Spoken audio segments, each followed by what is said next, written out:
This is Fictional Mindbender. I saw Ballerina, and there were several points I thought that it got right in my opinion. One was that they did what I told them not to do in my last video, which was basically to not put her on the level of John Wick, as I was initially afraid of. This wasn't for sexist reasons, mind you, but because rather of the fact that we spent years in 4 movies getting to know John Wick, and it's pretty well established that he's the alpha of the alphas, as I said in the other earlier video. So for anyone, to suddenly come along like they were just immediately his equal or even better would have been very bad storytelling. The second point I thought it did well was showing what assassins did for their jobs besides just trying to kill JW. Between the fight in the nightclub over the VIP's daughter and showing the aftermath of one of her jobs 2 months in, it was good to see why the people in this world overall were just feared, rather than just cannon fodder as at points during the John Wick movies they seemed to be.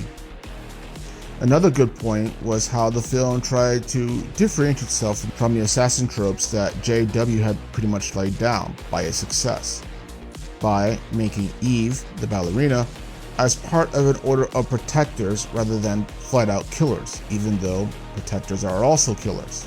And that, like the assassins, they too still work under the high table. Essentially, what the protectors were just basically glorified assassins moonlighting as bodyguards. And I also liked how Eve has to make use of everything and anything available to her when she's about to be overpowered, which is actually quite often. And it establishes that she's no superwoman. She is no Mary Sue, at least in terms of physicality, and gets her ass handed to her quite a bit. And props to Ana de Armas for her acting in this. Honestly, and I don't mean this in a negative way, but it was just great seeing her getting thrashed about like anybody would entering into that world, in terms of establishing realism, at least somewhat anyway, and a grounded reality that the franchise is basically known for. Even JW got his ass kicked quite a few times before he actually got up again. Another strong point for the Ballerina film was that it established avoiding some of the common tropes in Assassin's franchises, such as killing the unnamed prisoner test. And while Eve does briefly hesitate, she still kills her without question and doesn't seem to dwell on it for too long afterwards, unlike other movies that would. That being said, there are negative points to Ballerina as well that I feel like I should address. It was still following, I think, too close to some of the JW tropes, particularly the armory scene, which, though they did try to undermine that by interrupting it midway through with a gunfight, I still couldn't help but roll my eyes a bit when it started. Also too, and this is probably the biggest drawback I feel, the character of Eve came off as a bit of a one note. There wasn't any real sense of dimensions beyond my family's dead and I'm going to kill the person that did it. All the other female assassins that we have seen in the previous films of the John Wick franchise all shown various and interesting nuances that made them interesting characters unto themselves. They weren't copies of John Wick or people who were just super assassins.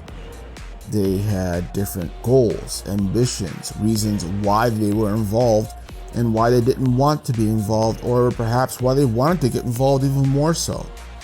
There was diversity and complexity to them, and I feel like that Ballerina didn't really do that well enough.